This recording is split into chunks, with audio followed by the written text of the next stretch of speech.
Hi there, I'm Zoot Java. I'd like to talk about a mass killing that took place in Nova Scotia, Canada on April 19th. There was 22 people killed, with 9 people dying as a result of fires lit by Gabriel Wortman, who also shot the other victims. He was able to go on as long as he was, undetected, by wearing an authentic RCMP uniform, which is unknown how he obtained it, and driving a replica cruiser. Among those killed was Constable Heidi Stevenson, a 23-year veteran of the force. Police were trying to figure out how he obtained the weapons, as he didn't have a license to have these guns. Police cruisers are sold to the public after they are decommissioned and are stripped of all markings before sale. But for anyone determined enough, it isn't very difficult to redo them to look authentic again. Prime Minister Justin Trudeau has now made an announcement that, effective immediately, he is banning the sale of 1,500 types of military-grade assault-style weapons. My take on this? The Prime Minister has decided to not let a good tragedy go to waste. He has seen how he can order the population around on a whim with a whipped-up fear of the coronavirus. This is perfect for him, as he loves being a dictator, as evidenced for his answer to the question of what country he most admires.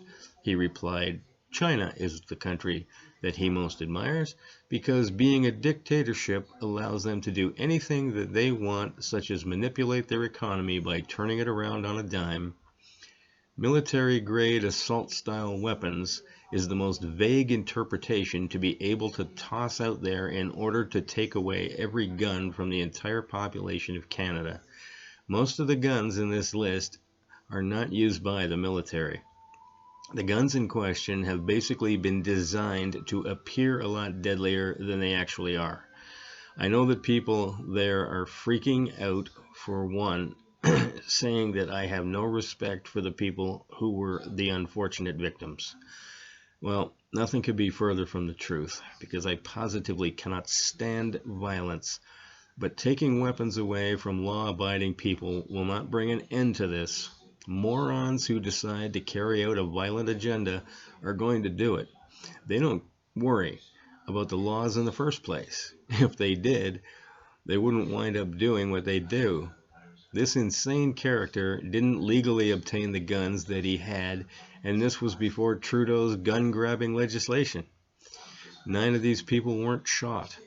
They died as a result of the maniac lighting fires. Whenever you remove the deadliest item on the list, a criminal will just resort to something else. Anything else. They have a crime they want to commit, and if you've taken away guns, they'll use something else. Look at the UK. They came up with the brilliant idea of outlawing almost all guns.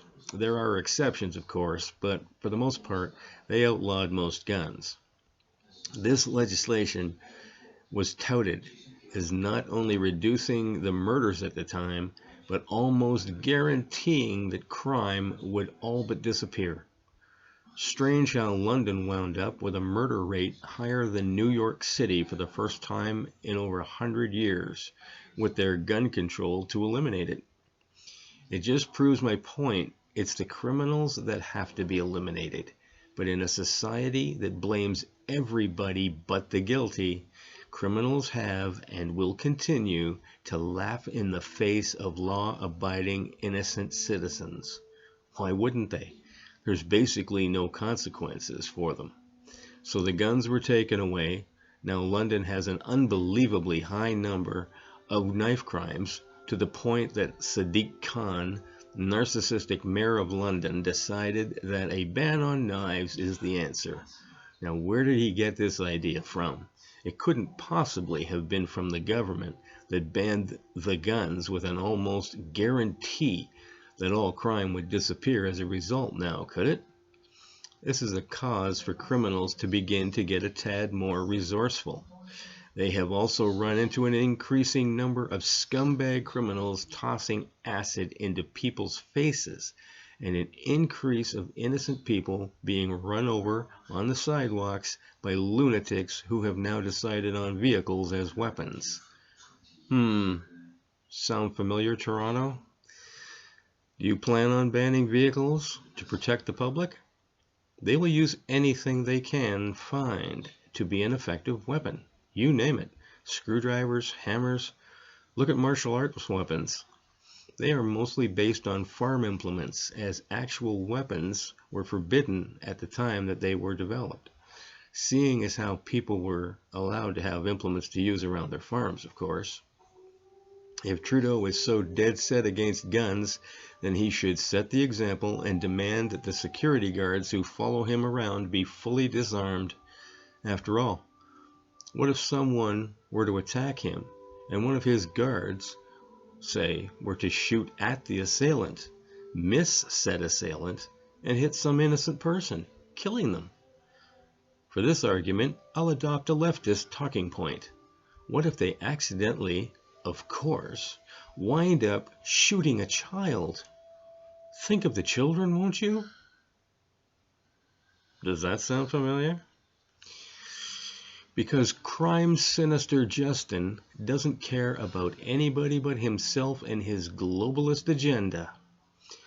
For those angry at me for being a gun fanatic, allow me to point out that I have never owned a gun in my life, and I only shot one about 45 years ago at some cans, maybe 10 times.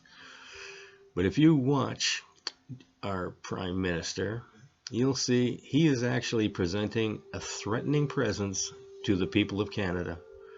Think about this as far as gun ownership goes. There's something wrong if you fear your government. Your government should fear the citizens. My outlook is this: don't penalize law-abiding, permit-getting gun owners, of which the lunatic who perpetrated this horrific massacre in Nova Scotia was not one, but make sure your politicians begin forcing the lawmakers and judges to severely punish those dealing in black market illegal firearms and those in possession of them, particularly in the commission of a crime, are punished to the fullest extent of the law, and begin making these laws harsher. This is the problem that must be dealt with. Now, for the part that you've all been waiting for, my bad joke. As a result of the lockdown, I decided to place an ad in the personal section. It reads, "Man with toilet paper seeks woman with sanitizer for good clean fun." Anyhow, don't forget to like and subscribe because it really helps me out. Hit the bell for notifications of more of my words of wisdom, and spread my content on all your social media, as I tend to get censored by all the usual suspects. Until later, have a Java on Zoot.